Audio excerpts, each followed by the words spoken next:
Excellent. You can be proud of that. Thanks. You don't think I've overstated the liquidity situation? Oh, no. If they're going to expand at this rate, they need to be more manoeuvrable. If anything, I think you may have been possibly over-generous in not counting the Mountfield house building as a liability. It could only be a short-term liability, especially if the enterprise scheme is dropped. True. And I think I pointed that out fairly clearly. Yes, just nitpicking. You said before that this had been personalised for you. In what way? There's no evidence of it here. All the work I've done before has been, I don't know, isolated, remote. When I've put in a report showing that somewhere is overmanned by 150 or suggested a 50% staff economy, it's just been figures, not people. Figures on a balance sheet. This time, I know the people I'm helping to send to the firing squad. And you don't know the people whose jobs you're saving? No. All we can do is look at the figures and make our report. Who goes and who stays is not our decision, and nor should it be. As you say, personalities come into it, and only Cosgroves themselves can judge the importance of each. Oh, come on, Joyce. We're only kidding ourselves if we believe that. They'll make their decisions on purely economic grounds, and well, you know it.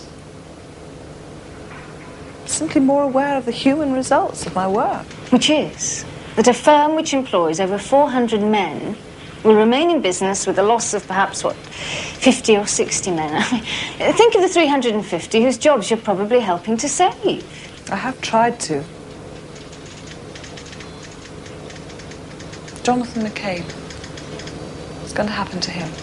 The regional FD? Yeah. Oh, well, not for me to say.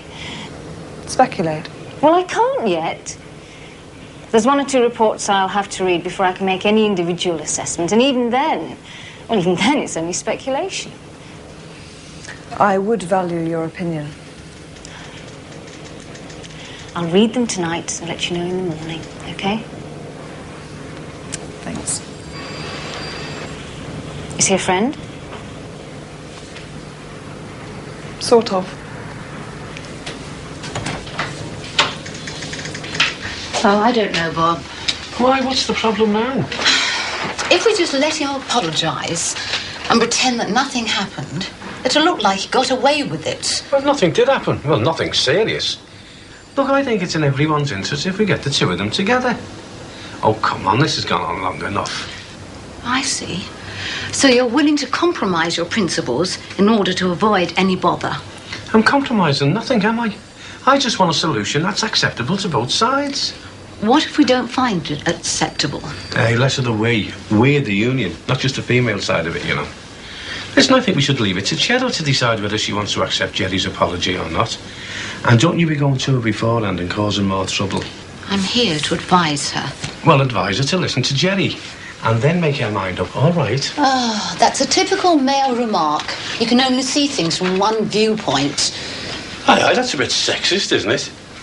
There was a motion passed at last year's conference deploring sexism in work. Now, I should report you to the Sexuals Discriminations Officer. I don't think this is a joking matter. Anyway, if groping a young girl isn't a prima facie case of sexual harassment, I don't know what is. I don't think he was trying to grope her.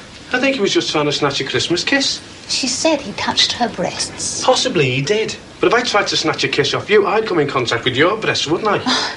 Don't even try it. Oh, I wouldn't.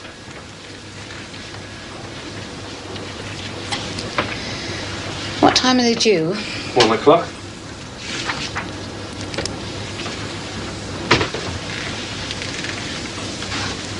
Do you want a coffee? Yeah. Good. Still there. Who is? Busy with hacking. He's just waiting for us to make one false move and then we'll be bunking in the Bridewell quicker than you can say, Jack Robinson. Yeah, and he would. Look at him. He's just itching to lock somebody up. It's criminal a part of the police today. You can lock you up for anything. When you go to court, the magistrate believes anything you need for. But he's not going to stop me. I'm going to give out me leaflets. Oh, come on, Marie, don't be stupid. We're trying to draw our attention to a gross miscarriage of justice, not inviting another one. Well, what are we going to do then? Well, 1 or attract attention from the papers and the telly. How? Well, I don't know exactly. Like, think up some stunt that they'll want to report, eh? Stunts? What sort of stunts? Hey, we could play St George's Old, Red. Oh, nobody'd notice. Anyway, that's criminal damage, that, isn't it? I suppose taking a ferry boat will be criminal damage. We've got to do something!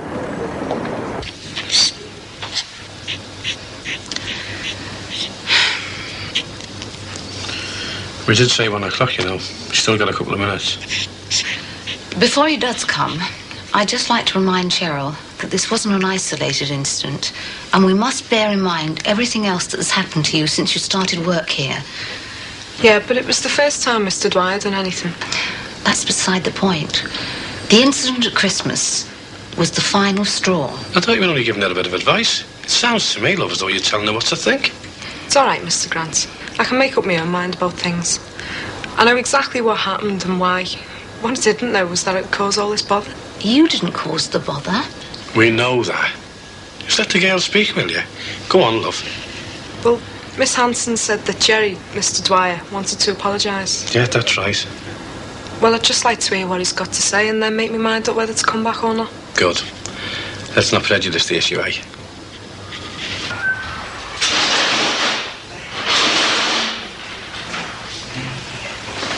I never saw her stand there. Oh, God. There you are. Oh, no, not you again. Thought you said you were careful who you got outside food for.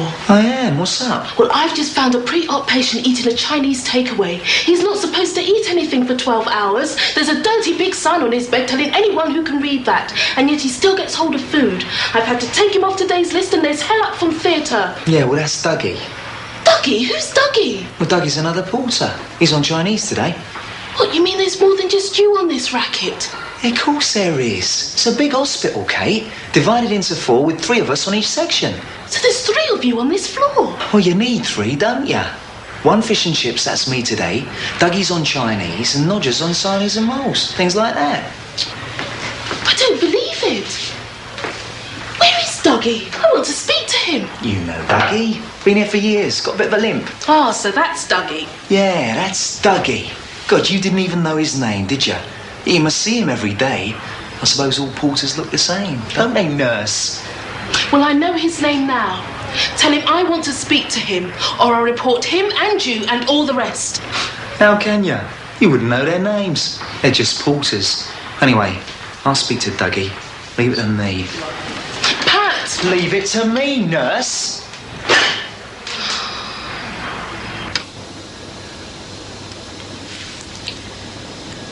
I make it 1 o'clock. You must be fast. I make it 1 minute too.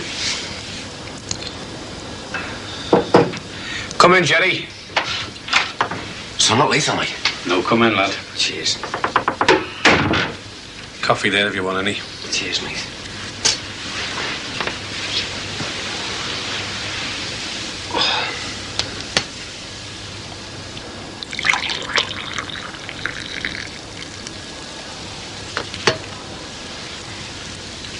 Right. Shall we start? Yeah, okay. Jerry, do you want to start? I don't know exactly what to say. Can I say something? Yes, go on, love. It's just that I've been thinking about what happened. When you grabbed me, you did touch them. You know, you did touch me. Yeah. Look, I'm sorry about all of this. But it was an accident. I don't know, a bit of Christmas fun. That's what every groper says. Look, I'm no groper. Hey, just a minute. Hey, this does happen, you know. Well, it shouldn't. Look, I know people get a lot friendlier at Christmas. I know that, and I'll be ready for it next Christmas. But, well... Go on, love. Well, I was just a bit shocked, you know. I bet you were. But, well, everything's happened so fast. I didn't think it... Can I withdraw my resignation? Just a minute, Cheryl. He hasn't even apologised yet. You have? I said I was sorry, but it was an accident. I'll accept that. I want to go back. Don't be intimidated, because you need a job, Cheryl. I'm not. It's over and done with now. I'll accept your apology, Mr. Dwyer. Tash, Cheryl. I really appreciate it. Look, you two get yourselves down the canteen and have a cup of tea. Mend them bridges, eh? I'll see the shop steward and the personnel department. You can go and see them later, OK? Thanks, Bob. Yeah, thanks, Bob.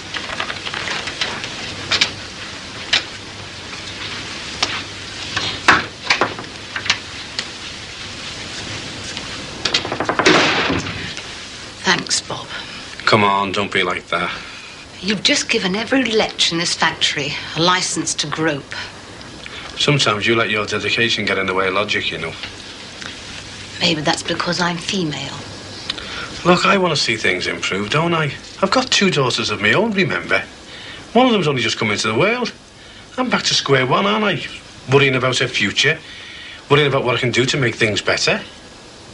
You could start by taking that thing down. Yeah, fine. I don't mind. This is a management office. And what about the thousands of others around here? Yeah, OK.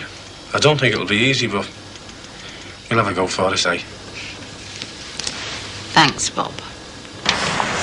This is no use. Well, I can stick it out as long as that copper can. Well, I can't. I'm freezing me. I bet it's cold in Cumbria. Yeah. But at least George is inside.